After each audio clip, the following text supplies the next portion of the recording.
Hurry up, Gary.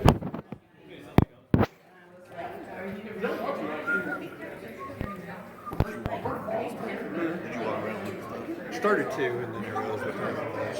Those years. 23 to 1983. It was the lifeblood of the mine. Now, this first car you see here, or this first locomotive, was called the Galloping Goose. This was not a term of endearment. This goose would get to bouncing and jumping on the rails, and eventually she'd buck herself off. The only way to get it back on was through pry bars and back strains, so it wasn't very well thought of. Now, there's only one way for the miners to get equipment into the mine, that's through the shaft. If it's too big to fit on the hoist, then they dangle it underneath the hoist. If it's still too big, then they cut it up into pieces, lower it down, and reassemble it when they get it here. Now, the miners have a saying, what goes in the mine stays in the mine. When equipment eventually breaks down, they can't recycle it anymore, they just leave it sit and they move on. They're not going to utilize the shaft to haul up junk because that would halt salt production. So what goes in the mine stays in the mine. If you notice the ore cars, the CSC stands for Carry Salt Company. When these cars were in use, they would load them with 4 tons of salt. There'd be a man that stood on either side of these cars. They were called muckers, and they would load that 4 tons of salt by hand. It took them about an hour to fill the car, at which point they were issued a brass chip that they could turn in topside for 50 cents. A good mucker can make $4 a day. The red car is an explosives car. The original explosive used here was dynamite. They then switched to ANFO. ANFO is ammonium nitrate mixed with diesel fuel. Or to put it in simpler terms, it's manure mixed with fuel. Or to put it in the simplest of terms, it's moo-moo, poo-poo, boom-boom.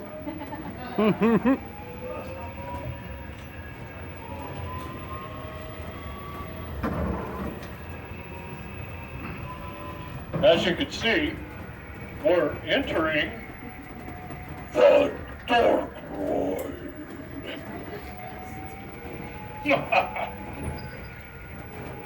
Now, folks, we never ever get lost in this dark ride.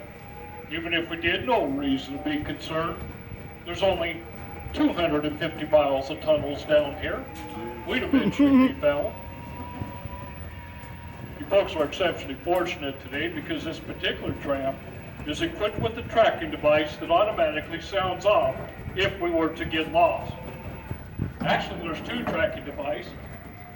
That's right. Mindy and I will scream like little girls. If you look to your right, you'll see some ridges on a wall. This is called a rib wall. Each one of those ribs were created by a single blast at the time this area was being mined out in the 40s and 50s. They also indicate the depth of the blast, which was about 8 to 10 feet at that time. Now, the miners don't call that a wall. They simply refer to it as ribs. With some imagination, you can imagine yourself sitting with Jonah inside the great fish. As we move ahead, you look above here, you're going to see some carvings and scrollings. This is created by a machine called a continuous miner. UVS uses this machine to prepare their storage bays. We use it to raise our ceilings. This machine is so massive and uses so much electricity that it's only supposed to be used at night. It kicks up so much dust and debris that the operator has to stand in another room and operate it using a remote control.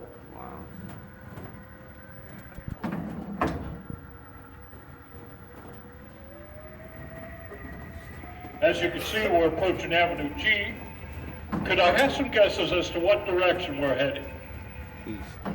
South. I think I heard north. I heard south. There's 2 more. West. West. There's 1 more. East. East. I have no idea. Oh. If you look to your right, you'll see a white formation on the wall. This is called crystallized salt or a crystal pod.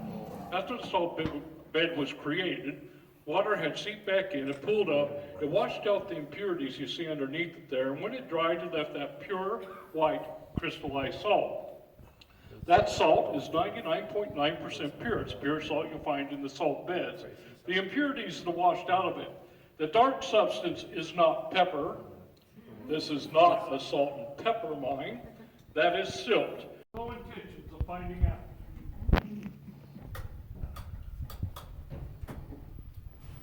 They say a human being can be down here in total mind darkness for 3 days. Then they begin to lose their sight. As we take a ride here, you look to your left, you're going to see a gob wall. That's G-O-B gob. These are made by taking old dynamite boxes, fill them with salt, gobbing them up to make these walls. The purpose of these walls are twofold. First, they seal off areas that were potentially dangerous, and more importantly, they help to direct airflow. We have a cross ventilation system in this mine. The miner's air comes from our shaft. Our air comes from the miner's shaft that was built in 1922. Their shaft is called a skip. It has 2 buckets that are counterbalanced. They're filled with 7 tons of salt. While one bucket goes up, the other goes down, and the miners ride on a hoist that travels between the buckets. Is everybody having a good time? Yeah. Good. This is where Mindy kicks off those that aren't having a good time. We're going to go under an unusual deposit here. What makes this unusual is the size and the density. This is a red salt deposit. As I mentioned before, red salt's one of the impurities that washes out of crystallized salt. So naturally above that, we would believe there's a huge formation of crystallized salt. In the early days of the mine, when the miners came across red salt, they just left it alone. That's because a lot of the salt was being mixed in livestock feed, and red salt has a bitter taste. Today they go ahead and harvest it because it's mixed with enough salt fines that the taste is no longer affected. At least, none of the livestock have complained. The Chinese believe red salt is lucky. I was once doing one of these rides and I happened to have a family from China with me. And when I made that statement, they all began to giggle. I asked, "What's up?" They said, "That's the first we ever heard of that." So I had to explain to them that in America, they believe red salt's lucky.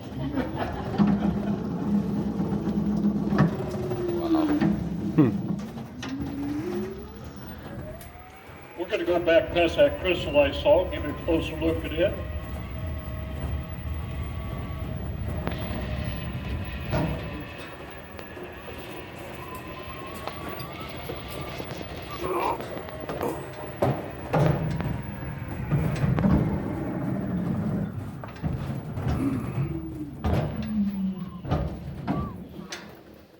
One of the interesting things about crystallized salt is, after the water evaporates, sometimes there's pockets of fluid that are left behind. That's because it becomes so saturated with salt that it can't dissolve anymore and it becomes trapped. This is called fluid inclusion. Several years ago, we had 3 scientists from New Mexico that came here, and they were doing experimentation with fluid inclusion, and they were able to retrieve and revive 4 prehistoric bacteria that swam around in a petri dish for a while. Now, I find that fascinating. Didn't Jurassic Park start out something like that? But I often have young people correct me, and they say, "It's the beginning of the zombie apocalypse." This bacteria is the world's oldest living bacteria known to man.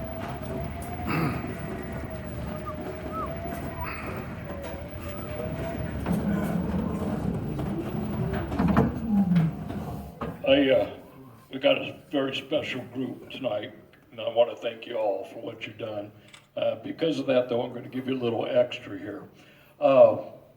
When the science community realized that that bacteria could be revived, there was some concern because we throw this stuff all over our streets. But eventually they came to the conclusion that it was such a saltwater bacteria, and with us being freshwater beings, it could never hurt us. Still doesn't explain COVID, but that's what they say. All right, if you look at the left, you're going to see a partial gob wall. Behind that, there's a brattice curtain.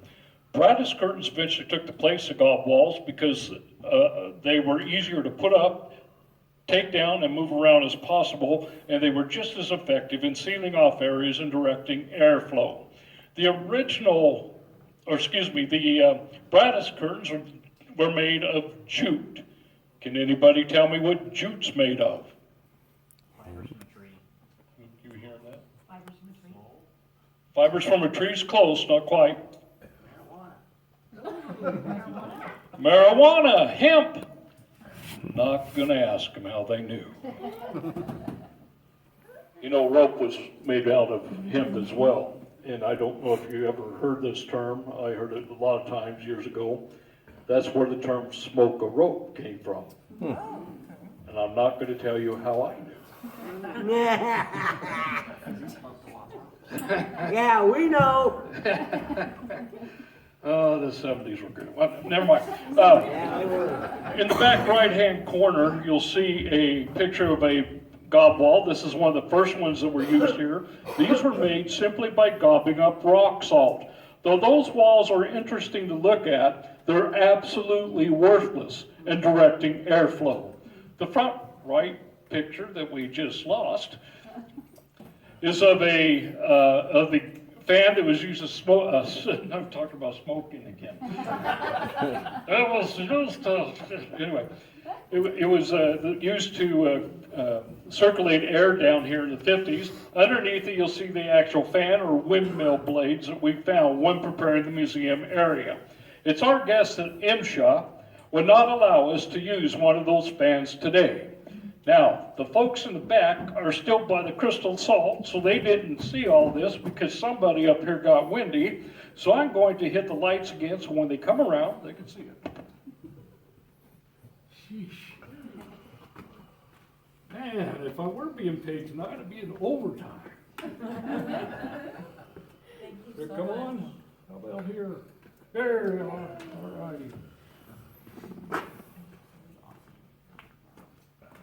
That was not technical difficulty, that was mental difficulty.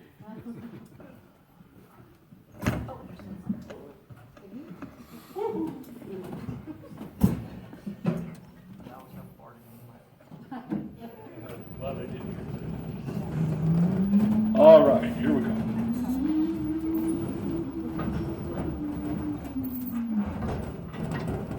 So during my day tours, I do this, and when we have 3 trailers, it takes a while for everyone to see them, so I stop once in a while without saying anything, and folks get a little nervous thinking something's wrong with the train.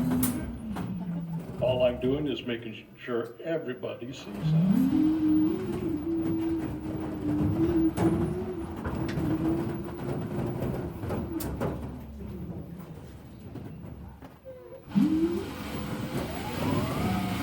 When the earth gets a hole in it, it's designed to heal or seal itself up. It'll do this in 2 different ways within a salt mine. The first way is through floor heaves, which these are examples of, and the second way is through sealing sags. Now these floor heaves are created when the overburden on the pillar is so great that the salt floor cannot support it. So the floor will begin to heave up around the pillar. It's kind of like taking Play-Doh, putting it on your kitchen table, then taking your thumb and pressing it down through the Play-Doh. The Play-Doh will heave up around your thumb. You're only going to be able to push your thumb so far, however, and then you'll hit the hard surface of the kitchen table. Same thing happens here. Underneath this floor salt is a layer of anhydrite, which is harder and more stable than concrete. So once the pillar hits that, in theory, the floor shouldn't heave up any further. Now, I don't know if you noticed or not, but as I was approaching this floor heave, I got further to the left. That's because these floor heaves are hollow underneath. You don't want to be on it when it collapses. You're welcome.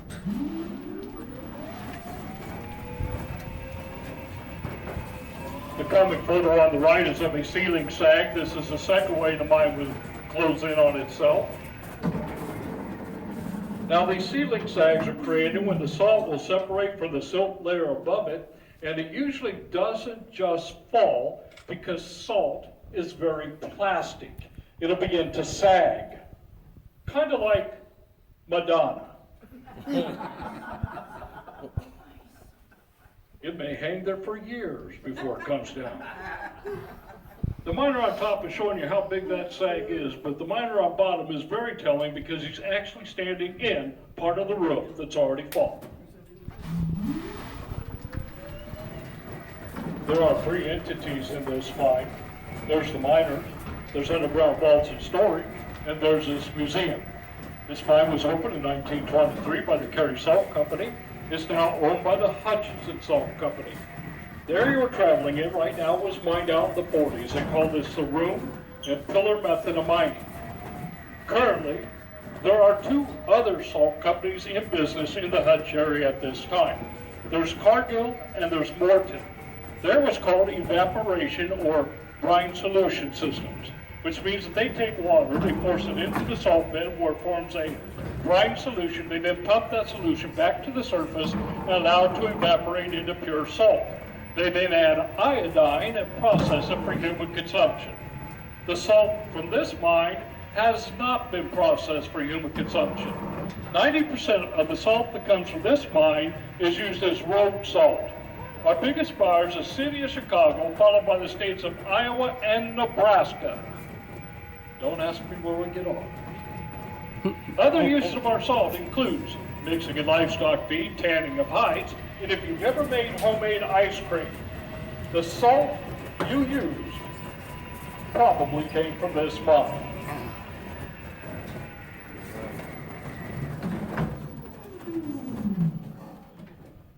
Cash for clunkers? Could I have some guesses as to the year, make, and model of this vehicle? Please yell them out. 40s. 47 Ford. 1922. 1922 is a good guess. It's a little bit newer than that.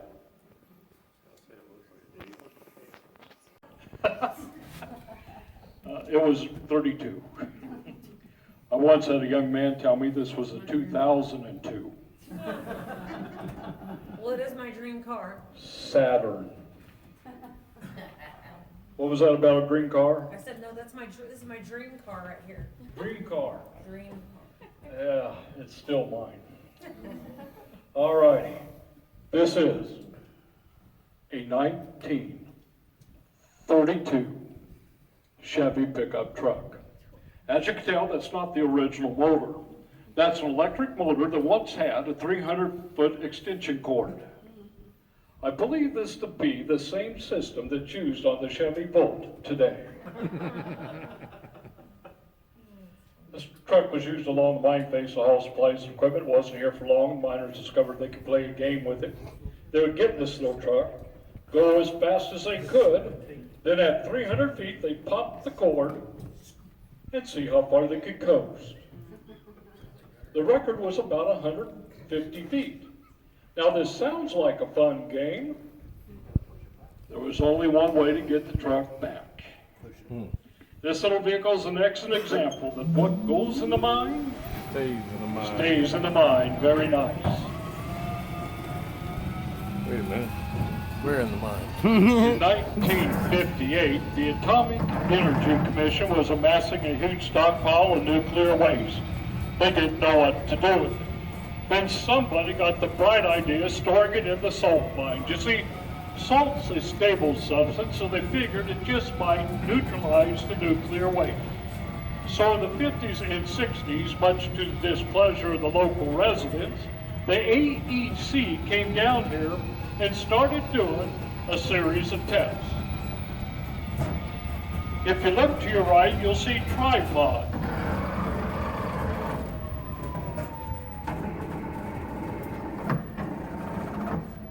These are measurement instruments.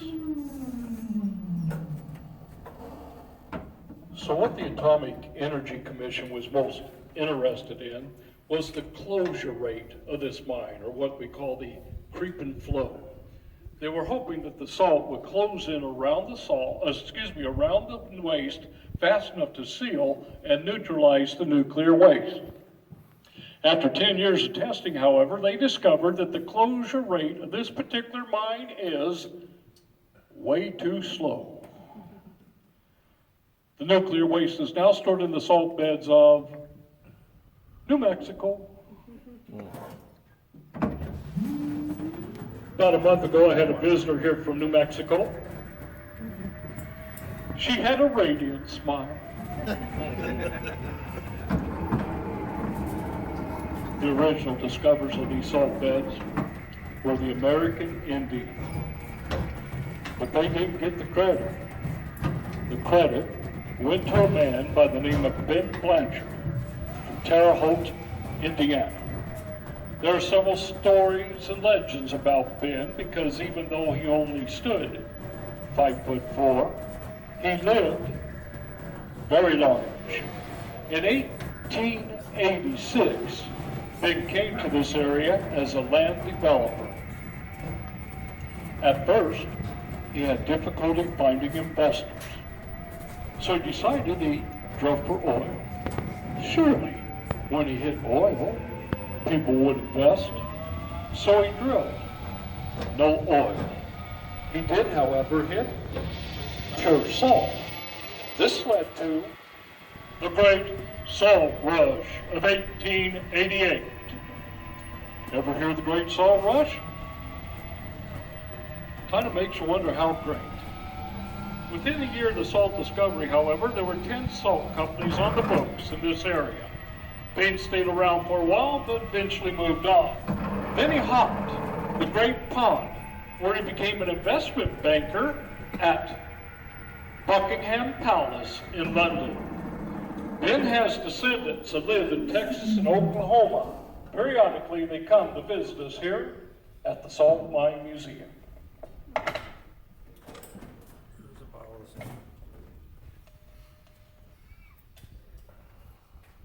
All right, folks, in just a moment, I'm going to give you an opportunity to collect some of your own salt. Before I do, there are a few. He's not worth his salt. That's where it comes from. I got curious what else I could find out regarding salt during that time, and it didn't take me long to find the following. There were a couple of terms used in those days. The first one was 2 words, and it was so dare. So dare means get salt. And from that term we get our word soldier. There was another term used during that time. This is a single word. It was salarium. I'm guessing I'm not saying that right, but hey, it's all Greek to me. Salarium also refers to compensation by salt. From that term, we get our word salary. You folks may get a salary. Myself, so there. This is also when Jesus walked the earth. Christians were called to be the salt of the earth. Part of that calling included the preservation of society and the values as would be spelled out in the Bible. Lastly, the Greeks were notorious for holding huge banquets. And if you were invited to one of those banquets, you could approach the table and you knew the exact importance and value of each guest by which seat they sat in and that seat's relationship to the salt on the table. In general, if you sat above the salt, you are worth your salt. If you sat below the salt, not so much. So I'm guessing the individual that sat below the salt at the very end of the table was insulted. I went a long ways to get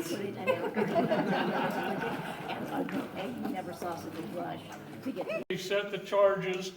When they blew off the salt, or when they blew it out, a weird thing happened in that a single salt rock bounced around many pillars and walls and came back and hit Bill in the back of the head. First accident. Second one involved 2 of the locomotives. One of the locomotives was the little one in the first one of the first things you see in the front gallery that they call the mule. The second locomotive, we are not sure, but we think it's the one that we also have in the middle of that gallery with the name spray painted on it.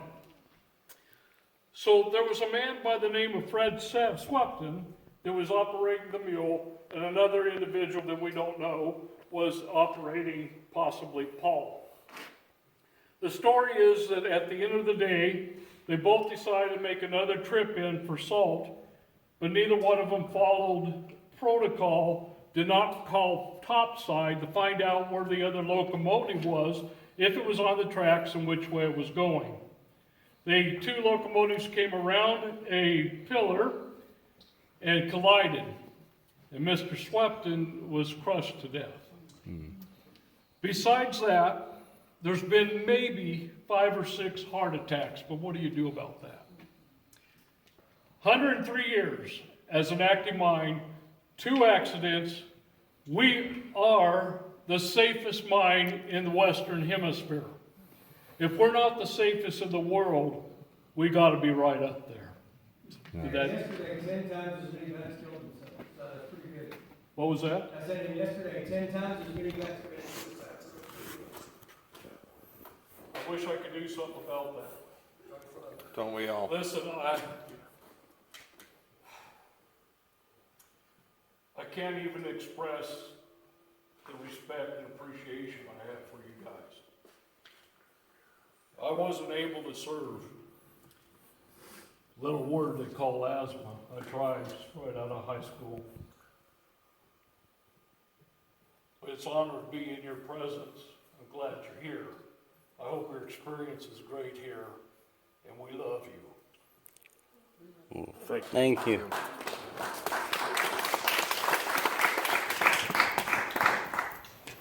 All right, now that we're getting ready to go, I need to give you a little bit of advice regarding the salt. Actually, several pieces of advice. Do not take your rock home and put it on Mama's good furniture. Salt absorbs moisture and will ruin Mama's good furniture and her attitude. Secondly, do not put your salt in the yard, in the grass, in a flower garden, anything like that. When the rain comes, the salt will start to disappear, and so will the flowers, and nothing will grow there again. Lastly, if you have fish at home and you like them, do not put your salt in the aquarium. You'll have floaters.